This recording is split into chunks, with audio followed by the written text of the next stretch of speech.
Howdy folks, hope you're all having a good one, and welcome back to World of Warships with Rear Admiral Jingles, where today Pizza Man's here is going to be taking the Southern Dragon out into a Tier 7 battle on the Fault Line map. Again, I suspect this is probably North American server due to the limited player numbers and the fact that there are only 7 ships on each team, and I'm pretty sure this isn't a ranked battle. Hang on a second, Southern Dragon looks like a Myoko to me. That's because it is a Myoko. The Southern Dragon is just a copy of the Myoko, one of many copies of the Myoko that are available in-game. Well, I say it's just a copy of the Myoko, that's no bad thing. The Myoko is a very nice Tier 7 heavy cruiser. But the funny thing about the Southern Dragon, well actually there are a couple of funny things about the Southern Dragon. I mean, we've already established it's a Myoko clone, but there were only 4 Myoko class heavy cruisers built during World War II, and all 4 of them are in the game, sometimes more than once. Yes. Because there are a grand total of 7 Myoko clones in World of Warships, which isn't bad for a line of ships that never extended beyond 4 hulls.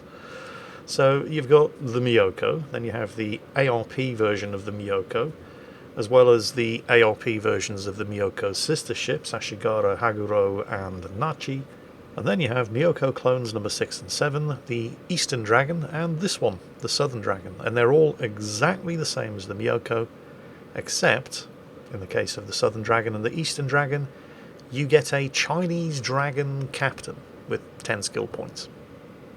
But it's not a Chinese ship, it's a Japanese ship. It's in the Japanese tech tree. Well, it's not in the Japanese tech tree because it's a premium, but you get the idea.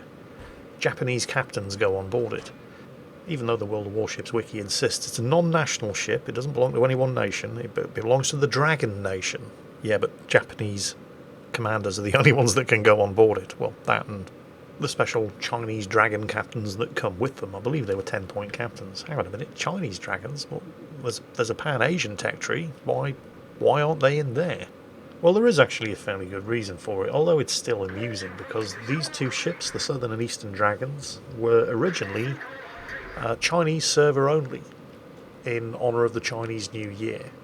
Hence why they have Chinese dragons as their captains, and why they're called Eastern and Southern Dragon. But they proved to be quite popular, and other servers asked for them, and so other servers got them. But at the time there was no Pan-Asian tech tree in World of Warships. This was patch 0.58, and the Pan-Asian destroyers didn't come in until patch 0.614, so they had no better place to put them but nominally in the Japanese tech tree. Oh, hang on a second, lollyboat spotted, and its cheeks ain't going to clap themselves. Cruelty to small boats incoming. The good thing about the Myoko, actually there are many good things about the Myoko, but well, that 10 203mm guns in 5 double turrets. Extremely heavy firepower, but low damage per minute because of the slow reload. Still, good enough, and there are almost certainly torpedoes on the way, so I would be ducking into cover behind this island. He's getting his own torpedoes away just in case there's anybody else taking advantage of that smoke screen. Yeah, not a bad idea, and he is ducking into cover behind this island. Okay, good. Where were we? Oh yes. Oh, and yep, torpedoes, as predicted. But yeah, so you've got this clone of a Japanese ship released for the people on the Chinese server, and the Chinese really aren't big fans of the Japanese, by the way. But at the time there were no Chinese ship models available in game to give them. Actually, if we're being completely honest here, there still aren't. All of the Chinese ships in the Pan-Asian line are basically just either straight up copies of other nation ships or slight modifications of other nation ships. But then again, up until very recently, that's basically what the People's Liberation Army Navy was, so can't really fault them for that. We should probably be grateful though. I mean, it's even worse in World of Tanks. They basically had to make up the entire Chinese tank destroyer line because China didn't do tank destroyers, and most of the mediums and heavies are either straight up copies of the T-34 or different variations on the Type 59, which itself was just a copy of the T-55. I feel like I'm kind of drifting off topic here. Focus, Jingles. Focus. Right, okay. So, yeah, the Southern Dragon. It's a Myoko. But that's not a bad thing. The Myoko's a good ship. It's got a large health pool, and it's unusual amongst Japanese cruisers in having a citadel that's very hard to hit, because it's almost all covered by the torpedo bulges. And that, of course, is another good thing. Very unusual for a heavy cruiser. It actually has torpedo bulges, although the actual armour isn't great. So while it is difficult for other cruisers to citadel the Myoko, you still don't want to be showing broadside because you will take large chunks of armour-piercing, penetrating damage, even if it doesn't citadel you. One big downside, and something that you really have to watch out for in this ship, is the fact that the bow and stern armour plating is only 16mm thick, which means you only need a 229mm gun, firing armour piercing to overmatch and potentially score a citadel in one of the only places you're ever likely to score a citadel on the Myoko, from the front. And having bow and stern plating capable of being overmatched by 229mm armour piercing or above means that you're pretty much safe from all of the cruisers that you're going to face, but definitely not the battleships. Actually, hold that thought, you're not even safe from all of the cruisers that you're going to face, because the Graf Spee is armed with 283mm guns at tier 6 and can also citadel you from the front, although it would have to be pretty close because the accuracy is kind of questionable. It's the price you pay for having big guns like that on a tier 6 cruiser. Now, most of you have probably noticed that Pizza Man here is in absolutely no rush whatsoever to get any closer than he needs to the enemy. The more observant amongst you may have realised why. Take a look at the range circles on the minimap. His surface detection range is 14.7 kilometres, which is pretty impressive for a Myoko because it actually is one of the more stealthy of the Japanese heavy cruisers. Its base detection range is 13.1 kilometres, substantially less than what he currently has. And while it's only tier 7 and it cannot fit the concealment module, which is only available to tier 8 or higher ships, he obviously hasn't taken the concealment expert skill on his captain. And there's actually a very good reason for that, because Pizza Man's has gone with a skill setup for his captain that's known in the World of Warships community as a Lighthouse Build. This is something that I think was first seen on captains of the French tier 10 heavy cruiser, the Henri IV, which is also a ship that has extremely heavy alpha damage but very, very bad DPM due to the slow reload of the guns. So here's what you do. There are two skills that are critical to this. First, you have to take the heavy, high explosive and semi-armor piercing shell skill. Oh, hang on a second. This could be bad. That was bad. The York's 210mm guns really hurt. That wasn't a citadel, but like I said, heavy AP penetration damage, and he's run aground right in front of the York's guns. Fortunately, he knew the York was coming. He saw him heading down that channel on the minimap earlier, and he sent the torpedoes over there to say hello, so that could have been extremely bad. I mean, it wasn't good. He lost an awful lot of damage, but he did get the York. So while he's catching his breath, let's just talk about why exactly it is that he's gimped his stealth as badly as he has.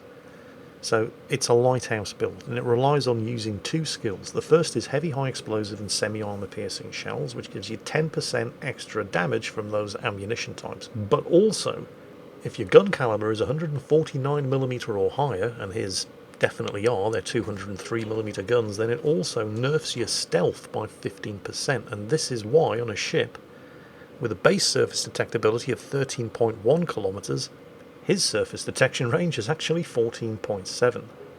But he's done that for a reason, and that's where the second skill comes in, Top Grade Gunner, which is a 4-point captain skill. And if an enemy ship is spotted within your ship's standard detectability range, which because he's taken that heavy HE and SAP shell skill is now 14.7 kilometers. So any enemy ships spotted by anybody within 14.7 kilometers of his ship gives him an 8% faster reload on his main battery guns. It also makes your secondaries fire 10% faster, but heavy cruiser captains are not doing this to make their secondaries fire faster. This is why you tend to see this skill combination on heavy cruisers that have heavy weight of firepower, high alpha strikes, but slow reloads and therefore low damage per minute. So you get to keep the heavy alpha strike. In fact, it's 10% heavier because of the heavy high explosive shell skill, but the damage per minute doesn't suffer because your guns are firing 8% faster anytime there's an enemy ship spotted inside your service detectability range. He's also running the outnumbered skill, which is not a critical part of the Lighthouse skill build, but is going to be very, very useful here. And if you've got the spare points, it's probably worth taking. What happens with the outnumbered skill is when there are as many or more visible hostile ships than allies within your ship's main battery firing range, then your ship moves 8% faster and your guns become 10% more accurate. So with this particular skill combination, as well as moving faster, you're firing faster, hitting more often and doing more damage when you hit, which is probably going to come in very useful because the last friendly ship alive on his team, the Gneiser, now just turned to give a nice big fat juicy broadside to that Prince Heinrich, and the Andrea de Ria behind him almost certainly wants to get his torpedoes away. And he's almost certainly going to pay with his life for it. Yes, the torpedoes have missed. The Andrea de Ria captain was not born yesterday. I think we can just kiss goodbye to Pizza Man's last surviving teammate. Yeah, there he goes. The Prince Heinrich got it. The Prince Heinrich, however, has problems of his own because I believe he has a double fire. So he's not getting shot at anymore, but he's also not able to shoot at Pizza Man's. And, yep, he's got him.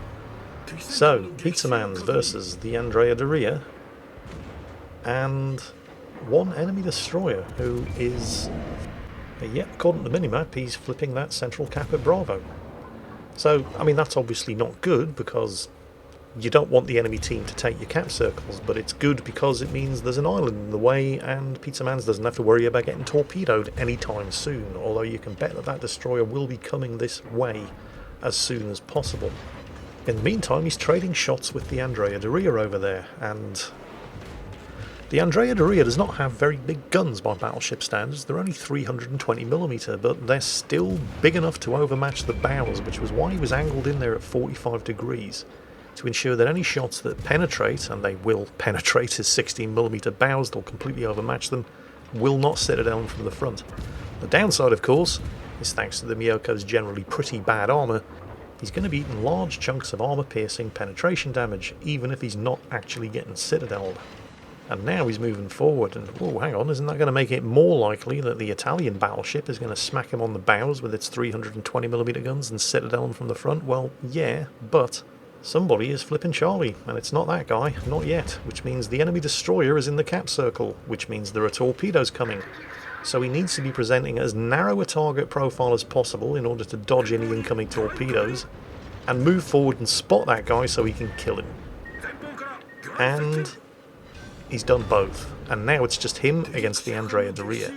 And yes, this does increase the chances that the Andrea de Ria can citadel from the front, but he's got the outnumbered skill, so he's moving 8% faster, which is going to help him in his race to get around the sides of this Italian battleship before his main battery guns reload, and he can nail him with his torpedoes, which can only really hit targets from the rear, so that 8% extra speed right now is coming in really, really handy. And he's managed to outturn his turrets, and there's the final kill. Although, it's probably worth pointing out, he didn't actually need to torpedo him. He could have rammed him, and it would have achieved the same result, because at the point where there are no ships left alive, he was ahead by 200 points. So his team would have been given the win. But charging in at flank speed, outturning his turrets and finishing off with rear-firing torpedoes was way cooler and definitely earned him more style points. So that's not bad. 5 kills, Kraken unleashed. And there were only 7 ships on the enemy team. So that was Pizza Man's, and yep, as suspected, North American server demonstrating the use and application of the Lighthouse Build. Definitely not for everybody, but if you can make it work, it is very impressive. That's it for today, folks. Hope you enjoyed it, and as always, take care, stay safe, and I'll catch you next time.